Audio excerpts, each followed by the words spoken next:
Saint-Bénigne eut alors d'infatigables érudits, tels que Don Bento, Don Latenat, Don Leroy, qui exploitèrent les archives des abbayes de notre province, Don Lantenat surtout, qui fut l'un des collaborateurs de Mabillon.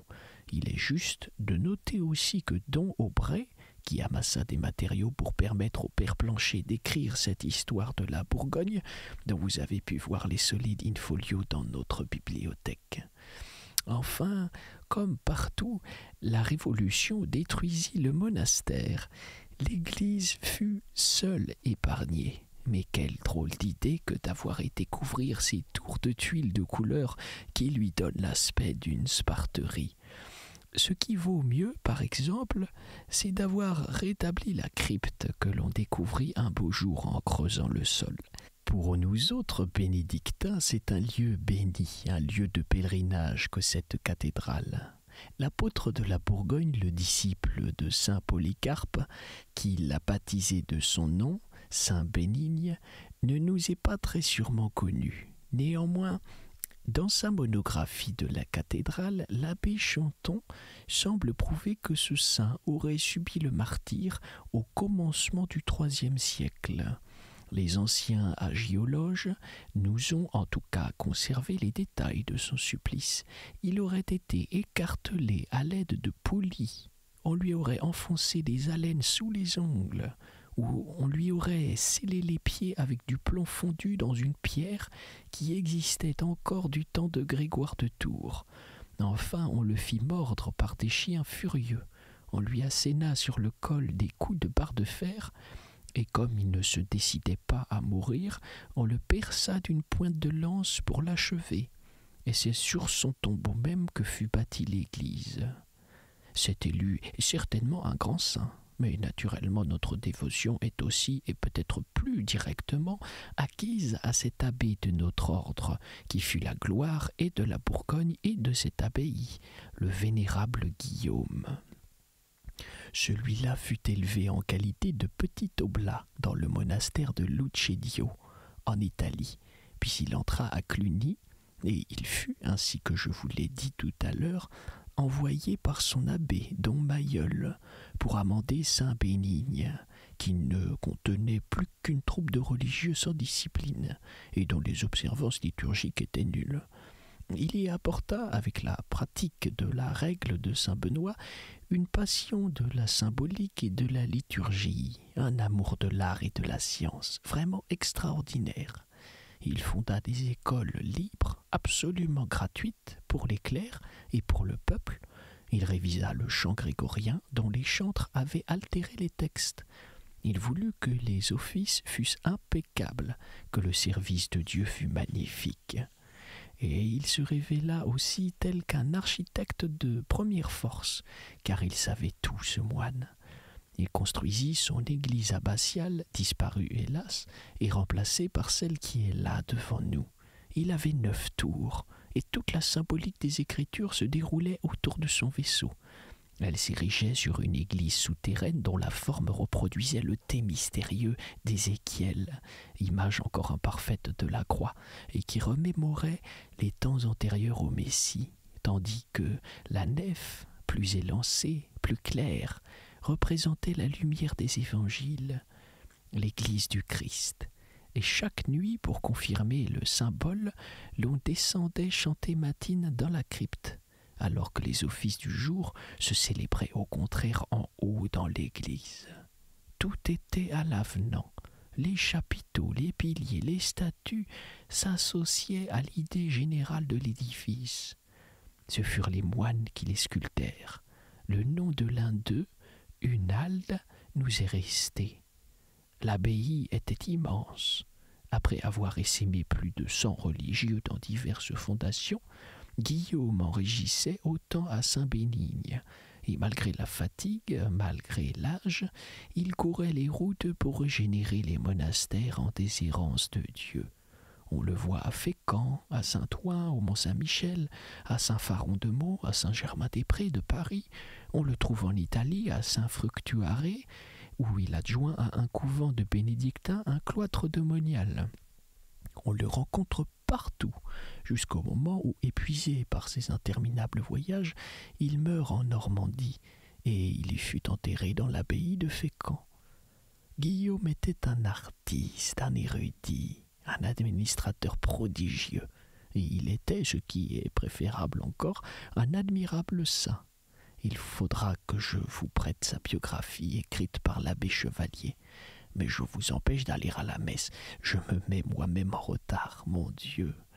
Est-ce que l'on devient bavard lorsqu'on se fait vieux? Adieu, mon cher enfant. Priez bien la Sainte Vierge pour moi. De mon côté, je la prierai chez mes braves carmélites pour vous. Durtal le regardait s'éloigner d'un pas encore alerte, et il pensait « La belle existence que celle de ce bon moine, confiné dans l'étude et la prière. Et quelle belle vie aussi que cette vie bénédictine qui plane si haut par-dessus les siècles et au-delà des temps. L'on ne peut vraiment s'acheminer vers le Seigneur avec des mouvements plus chaleureux et des chants plus nobles. Cette vie réalise l'initiation la plus parfaite ici-bas de l'office des anges, tel qu'il se pratique, et tel que nous le pratiquerons nous aussi là-haut. On arrive, la marche terminée devant Dieu, non plus comme un novice, mais comme une âme qui s'est préparée par une étude assidue à la fonction qu'elle doit à jamais exercer dans l'éternelle béatitude de sa présence. Quelles sont les occupations si agitées, si vaines des hommes en comparaison de celle-là? Ce père de Fauneuve, je me rappelle cette impression que j'éprouvais tant de fois pendant l'été ou l'automne dans sa cellule, alors que les paléographes de Paris ou de la province venaient le consulter sur certains points de l'histoire ecclésiastique ou sur l'authenticité de certains textes.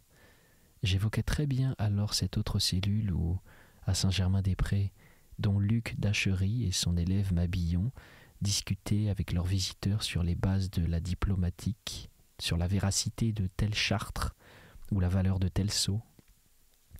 Le père de Fauneuve est aussi savant que don Luc d'Achery, mais quel est celui de ses élèves qui ressemble même de loin à Mabillon, voire même à de plus obscurs satellites de la congrégation de Saint-Maur?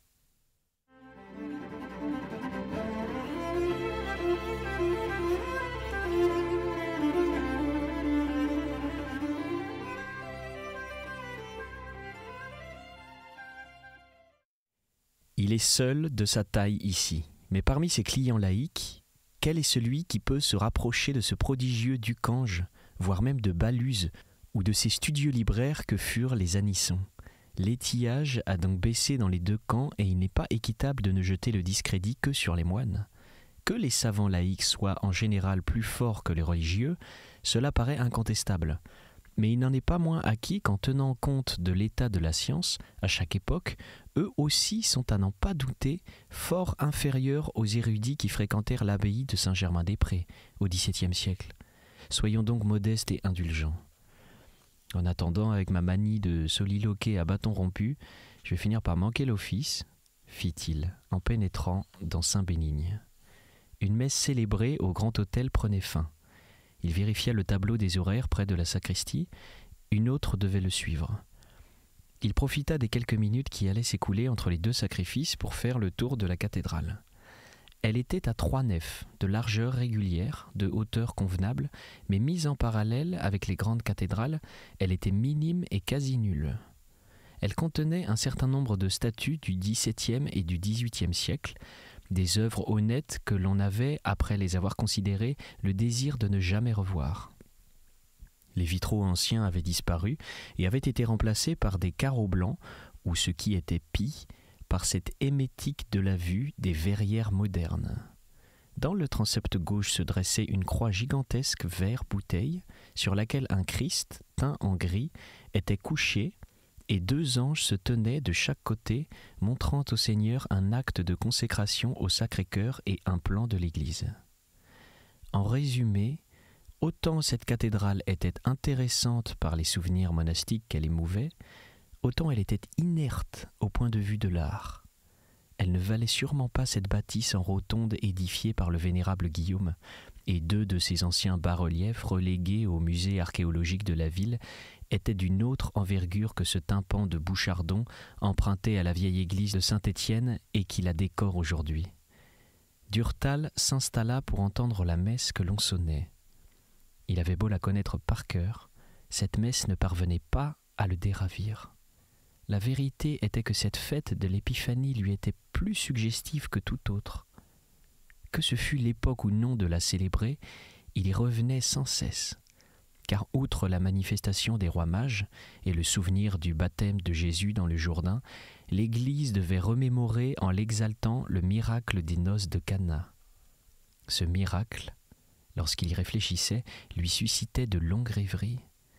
Il est en effet le premier qu'ait accompli le Christ, et le seul qui ait pour cause un épisode joyeux, car tous ceux qui lui succédèrent ont été effectués dans le but de parer à des besoins de nutriments, dans le but d'opérer des guérisons, d'alléger les douleurs, de tarir des larmes. Jésus, que l'on voit pleurer mais jamais rire dans les Écritures, manifeste son pouvoir divin avant l'époque qu'il paraissait s'être fixé à propos d'un banquet pour égayer ses convives, pour un motif insignifiant, pour une chose qui ne semble vraiment pas en valoir la peine. Son premier mouvement, lorsque la Sainte Vierge lui dit « Ils n'ont pas de vin », est le mouvement de recul d'un homme pris à l'improviste et qu'une demande indiscrète gêne. Et il répond « Femme, qu'est-ce que cela peut bien nous faire? Mon heure n'est pas venue. » Et Marie, d'habitude si attentive à deviner ses moindres désirs, à obéir à son moindre gré, ne l'écoute même pas. Elle laisse sa réflexion sans réponse et s'adresse aux échansons pour les avertir qu'ils aient à exécuter les ordres que va leur donner son Fils. Et Jésus ne refuse pas, dès lors, de réaliser le miracle, et il change l'eau en vin. Cette scène unique dans les évangiles, où l'on voit la Vierge se dispenser de l'assentiment de Jésus et lui forcer en quelque sorte la main pour obtenir de lui ce prodige qu'elle réclame, est extraordinaire si l'on en extrait le sens symbolique qu'elle recèle. Il ne s'agit pas en effet de contenter les convives dont l'appétit est déjà repu en les régalant d'un vin plus savoureux que celui qui leur fut jusqu'à ce moment servi. Il ne s'agit pas non plus du mariage d'un homme et d'une femme dont saint Jean n'a même pas cru nécessaire de noter les noms. Il s'agit de l'union entre Dieu et l'Église, des joies nuptiales de notre Seigneur et de l'âme. Et ce n'est pas l'eau qui se métamorphose en vin, mais bien le vin qui se transmue en sang. Ces noces de Cana ne sont qu'un prétexte et qu'un emblème, car tous les exégètes sont d'accord pour reconnaître dans cette scène le symbole de l'Eucharistie. Il est avéré que l'Ancien Testament préfigure le Nouveau, mais ne pourrait-on admettre aussi que certains passages des évangiles préfigurent à leur tour d'autres des mêmes livres? Les noces de Cana ne sont en effet que l'image avant la lettre de la scène. Le premier miracle produit par le Messie, au début de sa vie publique, annonce celui qui l'accomplira la veille de sa mort. Et l'on peut même observer qu'ils se reflètent l'un l'autre, en une sorte de miroir à l'envers. Car saint Jean, qui écrivit son évangile pour confirmer et compléter l'œuvre de ses devanciers, saint Jean dont le livre est postérieur à ceux de saint Matthieu, de saint Marc et de saint Luc, est le seul qui relate ce miracle. Les autres n'en parlent pas. Et lui, par contre, se tait sur la transsubstantation du pain et du vin pendant la scène. Il y a cette histoire, une interversion étrange. C'est le dernier des évangélistes qui anticipe sur les premiers, qui montre, voilé ainsi que dans l'Ancien Testament, la figure du sacrement que dévoilèrent les synoptiques.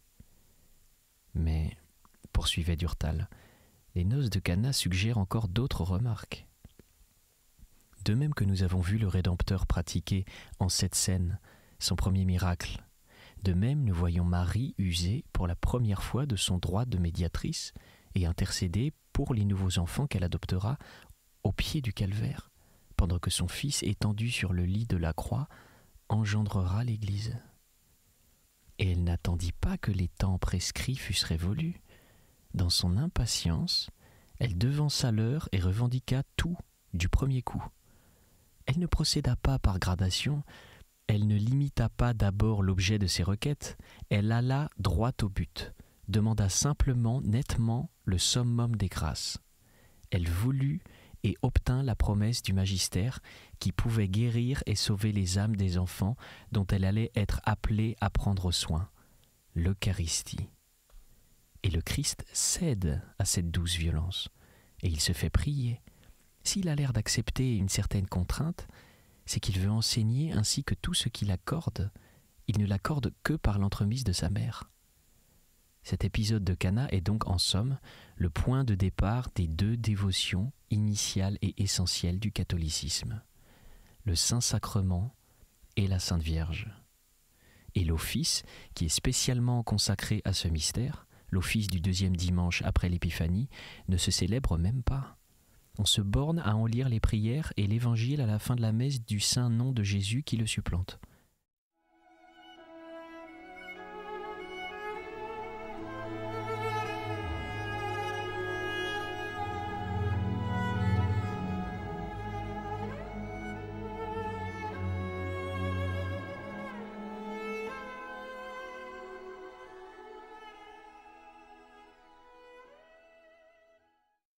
Il me semble que l'on aurait bien pu le conserver, le mettre au besoin un autre jour, à la place d'un saint.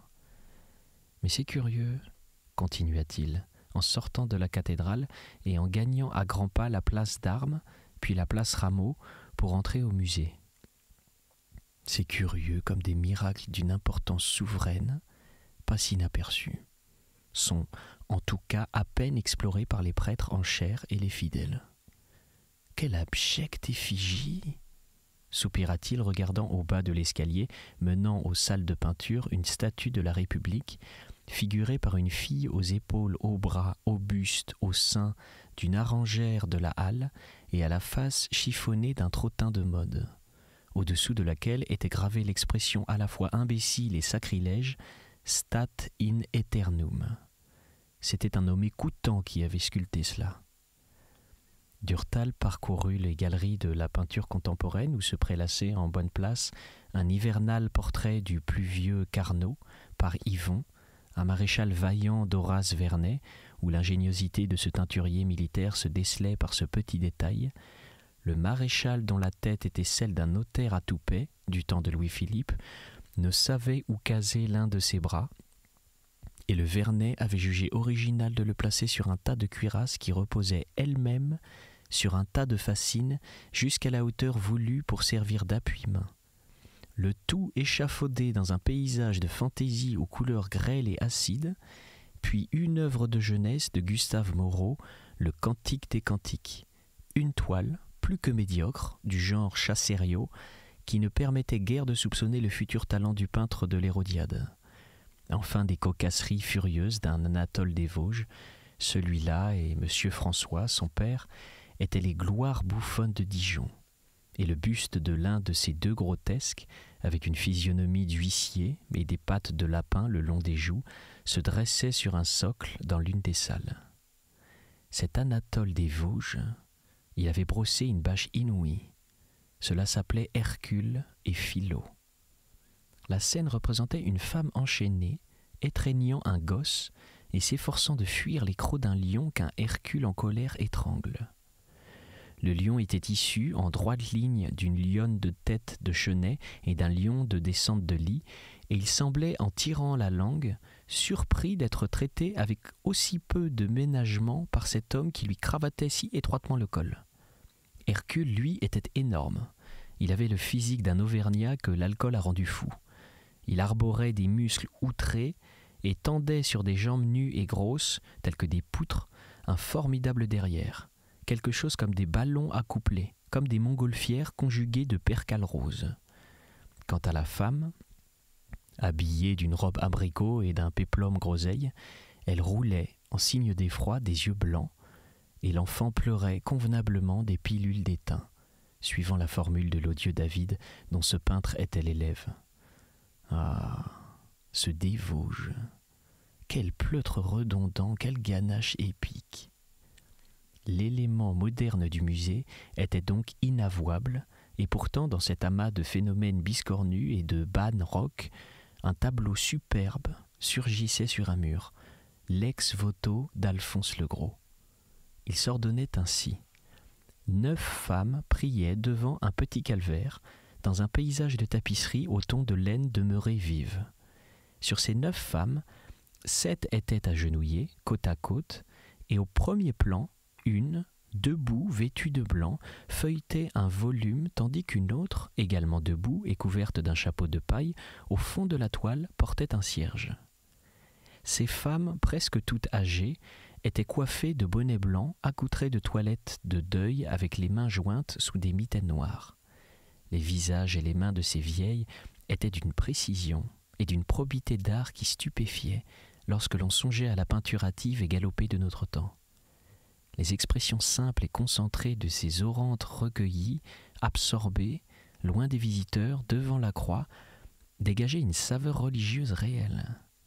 Les traits étaient encharbonnés, comme creusés au burin, et dans cette œuvre forte et sobre, qui paraissait exécutée par un peintre graveur de l'école d'Albert Dürer, la femme en blanc évoquait, elle, le souvenir de Manet, mais d'un Manet mieux pondéré, plus savant, plus ferme. C'était à coup sûr la plus belle toile de Legros que Durtal eût encore vue. Que faisait-elle là, noyée dans ce déballage de Locke et ses rebuts, alors qu'elle eût si victorieusement figuré dans le salon de l'école française au Louvre? Elle était marquée dans le catalogue sous le titre de don de l'artiste à sa ville natale. Eh bien, ce que la dite ville semblait plus fière de son des Vosges, dont le nom se prélassait à un coin de rue, que de l'auteur de ce présent relégué dans le pêle-mêle de ses pannes. Ces salles de l'école moderne française mises à part, le musée de Dijon était, en tant que musée de province, abondamment pourvu. Il détenait des collections de bibelots, de faïences, d'ivoire, d'émaux, d'estampes, de bois, vraiment honorables. Monsieur I. de la Salle l'avait en outre doté de dessins de maîtres curieux. Mais là où il devenait princier, l'égal des grands musées, c'était dans l'ancienne salle des gardes, qui contenait le mausolée en marbre de Dinan et en albâtre de Tonnerre, des ducs Philippe le Hardi et Jean Saint-Peur. Ces tombeaux brisés pendant la Révolution avaient été expertement reconstitués avec leurs débris et redorés et repeints. Le premier avait pour auteur divers imagiers. Le flamand Jean de Marville qui traça le plan et les dessins et mourut à la tâche. Le hollandais Klaus Sluter qui succéda et trépassa à son tour. Et ce fut son neveu Klaus de Verve qui acheva l'œuvre de ses deux devanciers. Dans quelle mesure ? Il est assez difficile de le dire. Cette œuvre était ainsi conçue. Le corps de Philippe le Hardi était placé sur une table de marbre noir, entre les pieds de laquelle s'étendait, sous les quatre côtés, un petit cloître gothique, peuplé de minuscules moines et de gens de la suite du prince. Philippe le Hardi, enveloppé du manteau ducal d'azur, doublé d'hermine, posait ses chaussures aux lames articulées de fer sur le dos d'un lion bénévole, et sa tête sur un coussin derrière lequel deux anges, aux ailes déployées, soutenaient un aume. Le second avait été commandé à un Espagnol, Jean de la Huerta ou de la Verta, dit Daroca.